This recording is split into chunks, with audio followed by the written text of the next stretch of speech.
Welcome to the Daily Jump. And today I am very delighted to be traveling to Italy.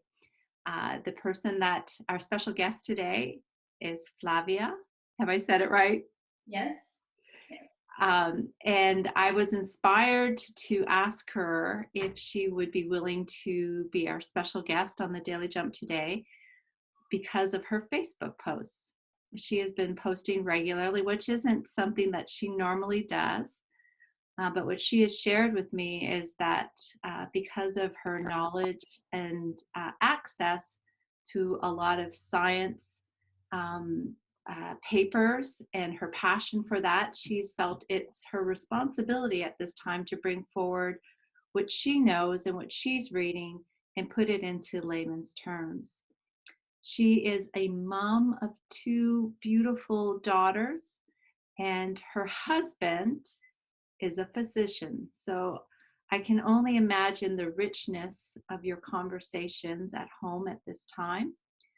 And where I would like to start is just asking you about how things are where you live in Mhm. Italy right now. Well, first of all, thank you for this opportunity for, first of all, creating this project, but also giving me a chance to share our experience here. Um, so we live in the Veneto region of Italy. This is part of northern Italy. It's right next to Lombardia, which is the hardest hit region here. Um, Our region is the third uh, region with most cases and deaths. So it's Lombardia, Emilia-Romagna, and the Veneto, the three worst regions. Um, just to give a sense of numbers, in case, for those who are not following, as of last night, we had more than 59,000 cases that have tested positive in Italy in the past month. So the initial outbreak was about a month ago, a month last Friday, and this is how many cases, how many people have tested positive. I think the more difficult number to talk about is the number of deaths, and since that period, we've had almost 5,500 deaths in Italy. In our region, we have over 5,000 cases and almost 200 deaths. So we have been dealing with this for the past month um, as a family, as a community, as a country.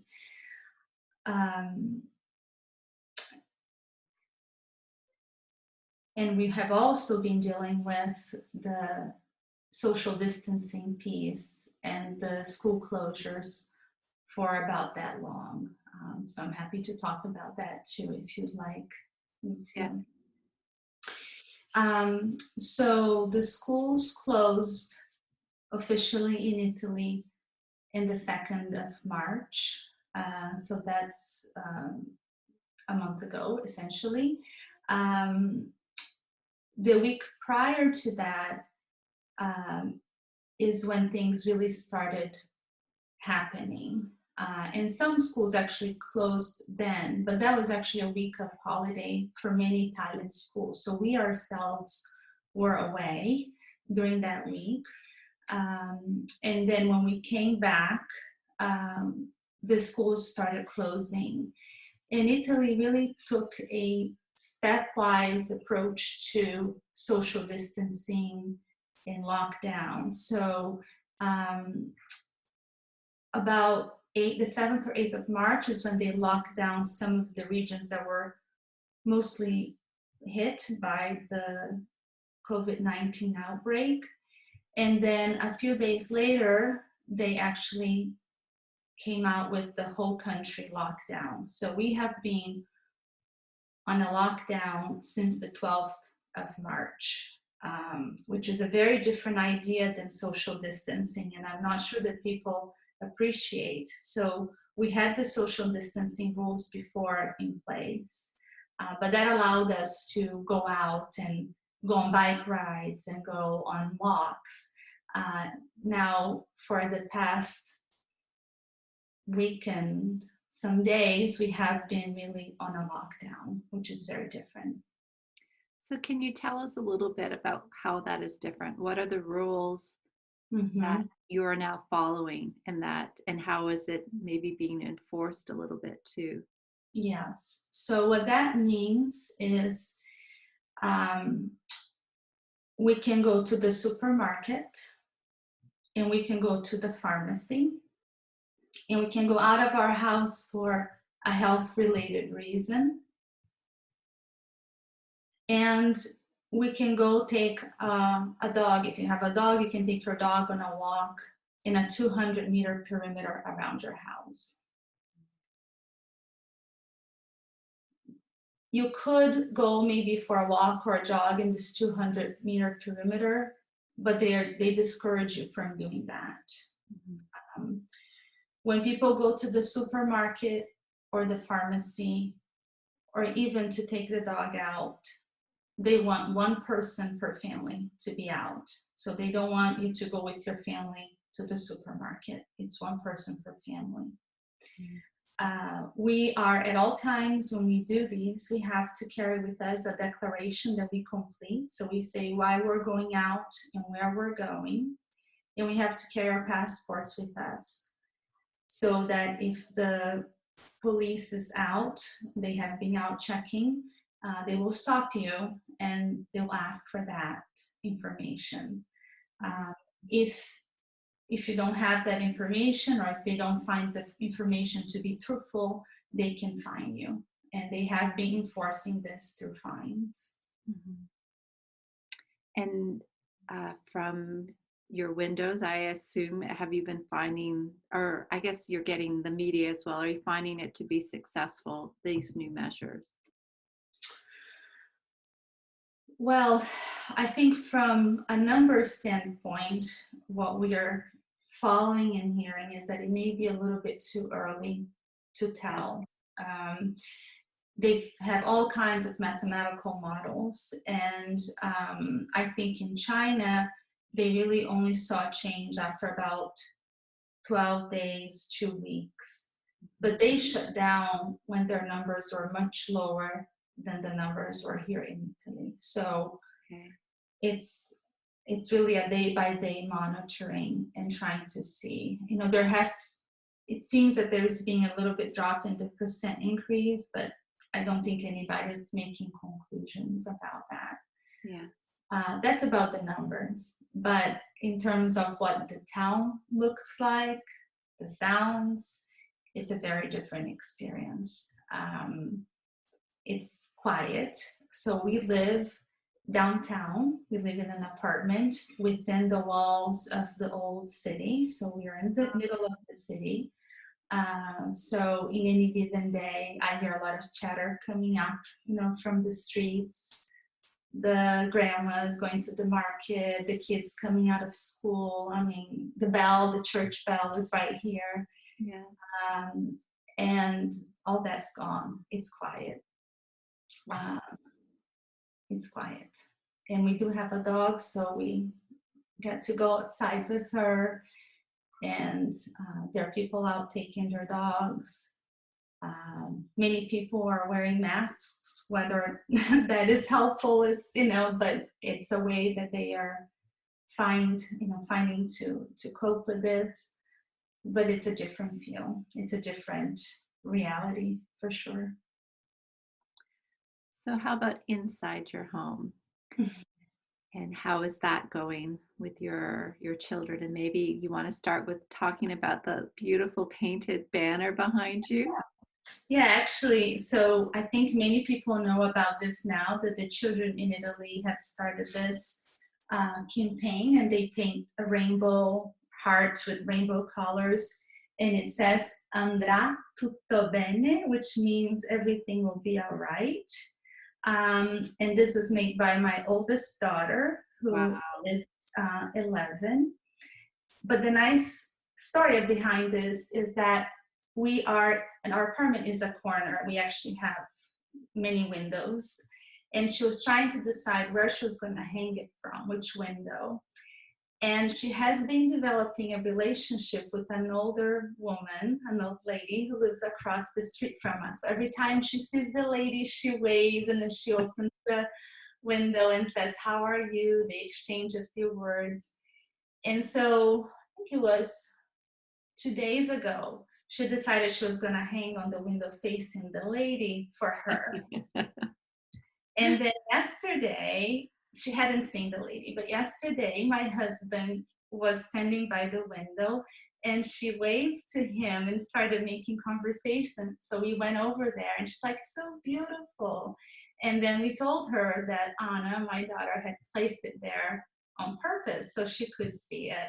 And she was Oh, really moved by it. And so, they waved back and forth and blow kisses, and it was really nice. And I think this also speaks to what we are experiencing in our lives, which is it really is a moment of pause.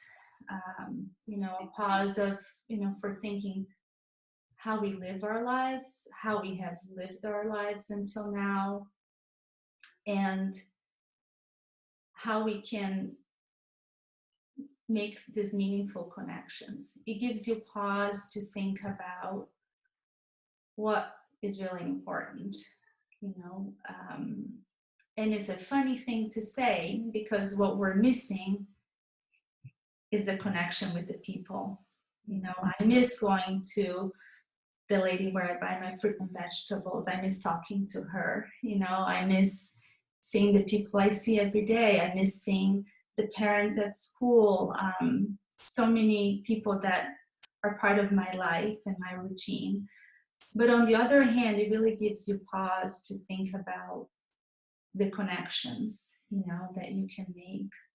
I hadn't noticed this woman much before, and now here we are. She is one of the people we are waving to and talking to almost daily.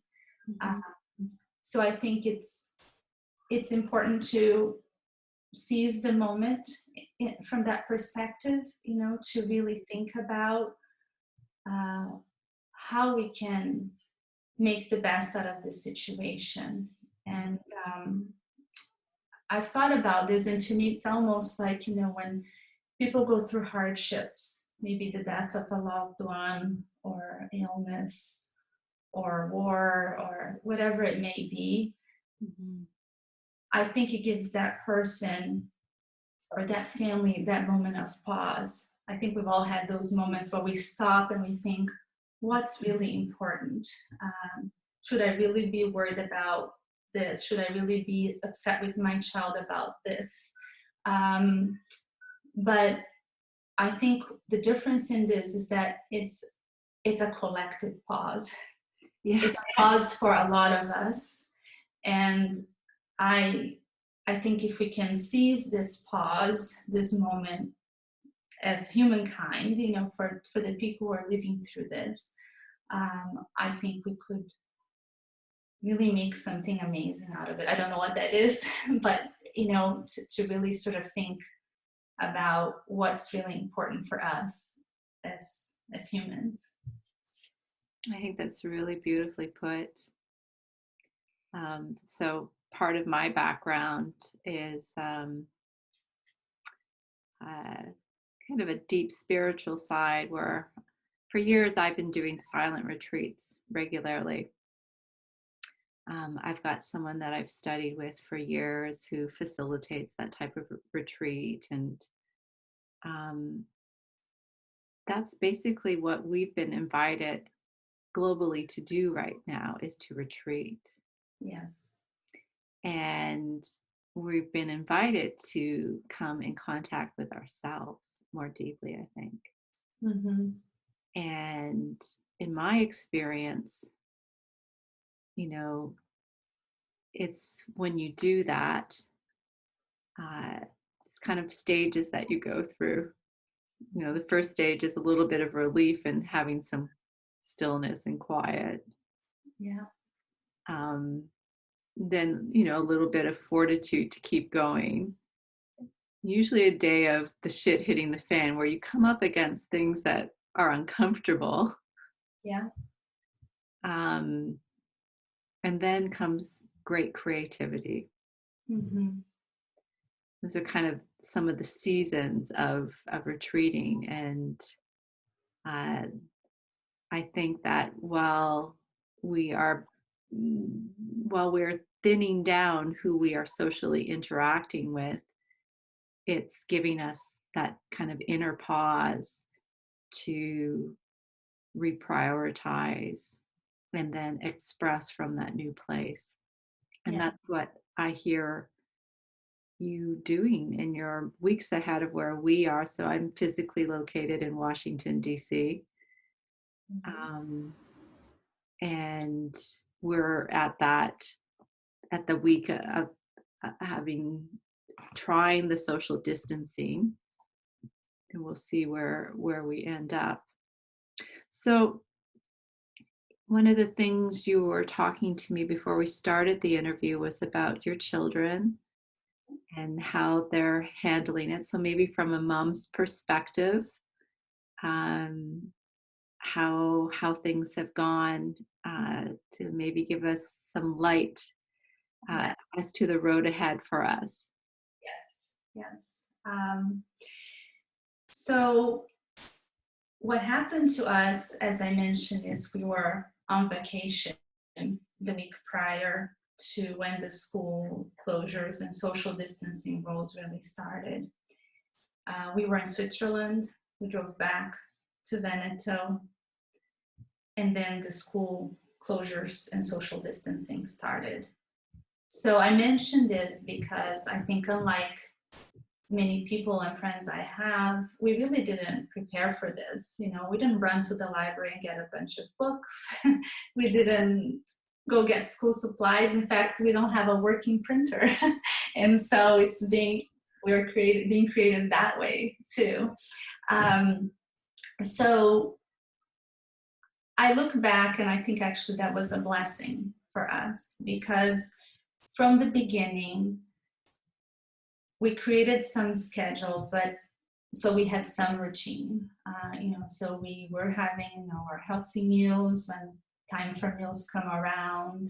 Um, we were having time to do some exercise, and I use that in a very loose sense. Sometimes the three of us dancing to the music that we each take turns picking, and or playing some music. My kids play the violin, so we had some time set aside for those things, and then for the schoolwork and for my own projects. But we didn't have a very strict schedule, and to me that has been a blessing in our home, because what I have seen is that each one of us, including my daughters who are 11 and 7, we have, I think, focused and gone deeper on the things that we need to right now, to cope with this. So for me, it has been the writing. I take time digesting the information and writing. It really is a coping mechanism, in addition to being, what you said earlier, an opportunity for me to share what I'm learning, as out of, as a from a place of duty or respect for others that are coming along this path. Um, for my oldest daughter, it has been a chance for her to work on projects. So the first week she took apart an old bench, she sanded and painted it, and then the next week she did it for like a structure that they have. Now they're making it into a clubhouse. So I have really seen her taking ownership and going deeper into these things that for her, um, bring peace and maybe a sense of calm in what she knows is not a calm moment. Mhm. The most recent thing is we have a garden. We live in an apartment, we have a rooftop, and we have a garden, and she's taking the weeds out and she's going to plant whatever seeds we have, because we can't go out and get seeds or seedlings. And we're going to make a garden and dedicate it to the victims here in Italy of the COVID-19 outbreak.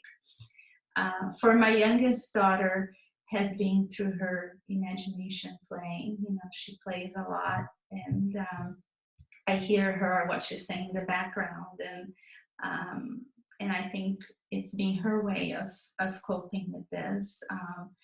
She also has, for school, she has had to, they're in a chapter of school where they're learning about storytelling, and she has had to create the storyboards, and they're very intricate, and she spends 2 hours doing them. And if I were in a strict schedule, I would tell her, okay, now it's time to move on to math. But because we are a little bit more flexible, I think it's allowing her to go deeper into this. So for us, this approach has worked. It hasn't been easy. I think last week particularly was a tough week. You know, the third week or the fourth week into this was a tough week, especially since we're in this strict lockdown rules. But I think allowing the children to also have this opportunity is really important. We can learn from them, and I have certainly been learning from my children as I watch them deal with this, and not have outbursts. You know, they have really been wonderful when I think about being a child and not fully capturing what's happening. They're really trying to make sense of this in their own way, but they're also trying to cope with it in the best way they can. And I think as a parent, we have to give them the space to do that. Mm-hmm. I think that's really beautifully said. So I want to turn now to you as a professional and what you're bringing to bear in all the readings, so that you've said that that's your coping mechanism, and also your way of being of service humbly in the way that you can, and that this is something that you and your husband share as a passion, is all the reading that you, as you put it, you have energy to do, you're doing right now. So what would you like to highlight out of what you're reading, and what you're digesting right now? Are you asking in terms of the facts of what we're reading, or the process? Whatever stands out to you as something you feel that you would be inspired to talk about right now.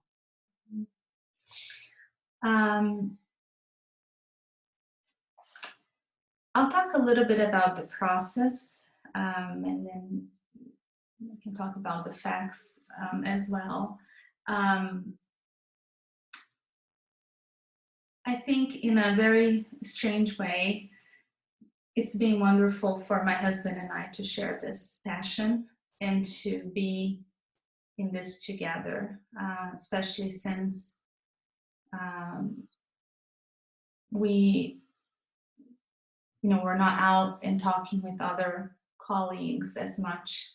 I think it's nice that we have this ability to read and talk, and he jokes we have journal clubs at night after the kids go to bed, but it's been nice for us to connect at that level and try and make sense of what we're reading together. I think he feels the same way I feel, that it's his responsibility to learn as much as he can.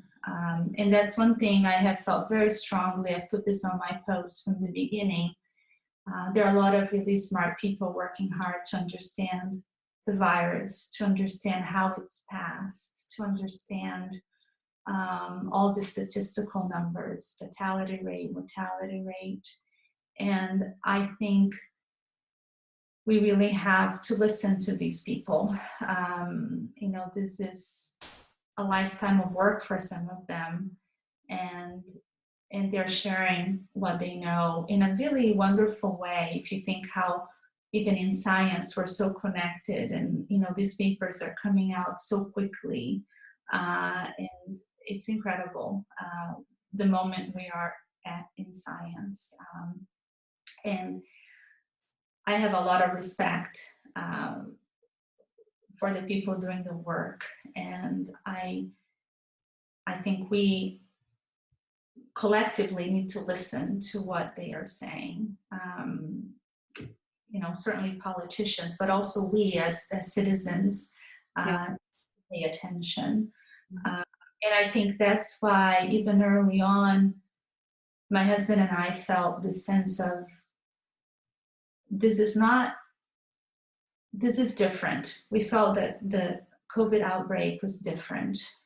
When we came back from Switzerland, um, there were still people saying, well, this might be just like the flu. Maybe people are blowing this out of proportion. The weekend before the shutdown came about, there were people going up to the mountains and skiing, and just like you see the photos in Florida of people going to the beach. Yeah. Yeah. Um, it's analogous to that situation. Yeah. And we really took it to heart. And I think it's because of what we're reading. We're reading what people know now, that this virus is very good at spreading. And that the way it invades our cells makes it also very efficient at making some people, not most, but a certain percentage of people, very sick very fast. And we knew that we had to be careful. This generated some moments that were uncomfortable with friends who still wanted to get together. I even had an argument with the swim coach who wanted my children to show up to swimming, but we were very rigid in our social distancing from the beginning. And I think it came from that place of reading and understanding this is different. And for lack of a better expression, we need to respect this bug, this virus, because it's different, and we need to understand more about it before we behave like we were behaving before. Mhm. Mhm. That in a way, it's requesting very specific responses from us. Yes, yes. And it's interesting because if you think of the responses that it's requesting of us, they're not very sophisticated. Yeah. Yeah. We're back in the Middle Ages in a way. It's like social distancing, you stay in your home.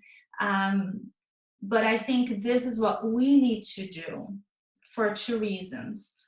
So that the people that are fighting in the front lines right now during an outbreak can do their job and maybe get a little bit of a break, so we don't overwhelm the system with very sick people.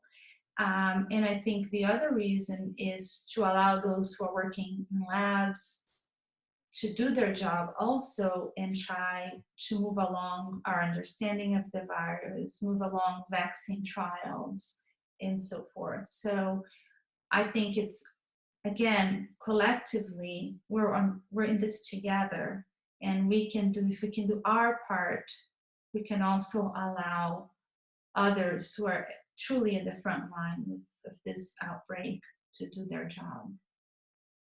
So, what would be your top recommendations given what you know? I would say social distancing means you really should stay in your home.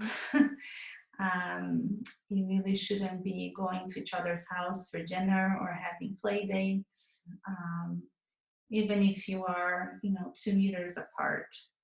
Um, the virus is very good at also living outside of the human body for longer than we had thought. And so surfaces can retain the virus for a while. And I think we really need to be very careful and not interpret social distancing to mean something that we want it to mean. I think we have to really take it to heart and stay in our homes and try to do our part. Uh, and I think in this also, what I would say is that being in your home, it's not necessarily a bad thing. Not to look at this as something difficult or as something that you have to bear. I think, again, look at this from a different perspective. When have we had the chance to take this pause? Yes. Really think, like you said, introspectively, but also maybe see our family in a different way, see our children in a different way, and really appreciate those moments. And so it might be nice for people not to put so much on their shoulders and the responsibility that you have to do this, and this, but do the things you need to do, but also allow in your day, each day, some time to appreciate those moments, because they will carry us through, I think, in this time that's difficult. But I think we can look at it from a little bit of a different perspective. You know what I appreciate most about what you just said Mhm. was that you started with the science and you ended with the heart. So, and I think that's a very well balanced way to walk this road together. So, I think, do you have any last words? Those sounded like very good words to close on, but I also, before we finish up, if there's anything else you want to add. I don't think so. I think, again, I'm really grateful for this opportunity, and Yes. I'm hopeful that people will really stop and think of this as a moment of pause and reflection, and ways we can make this better Yes. On many levels. on many levels, because I think it will last for a while, and so we owe it to ourselves um, to really shape what the next months of our lives are going to look like.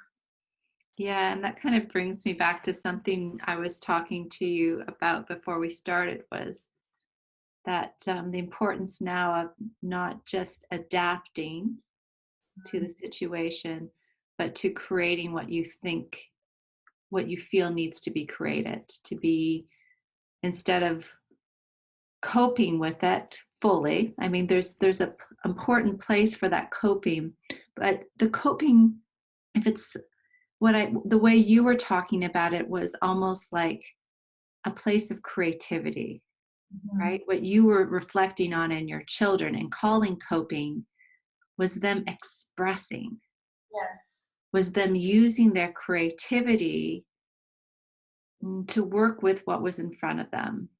Yes. So I think that there's a call for us not just to adapt and um, to what's going on, but to creatively create the world that we want to create, that we have the choice right now Yeah. to choose what we want to create. And that's kind of what I'm hearing in your words, is to encourage people um, in what type of, to be very thoughtful about what they're choosing to create. Yes. Well, I just want to thank you so much for spending this time with us today um, on the Daily Jump. I appreciate it so much. Thank you. Thank you very much.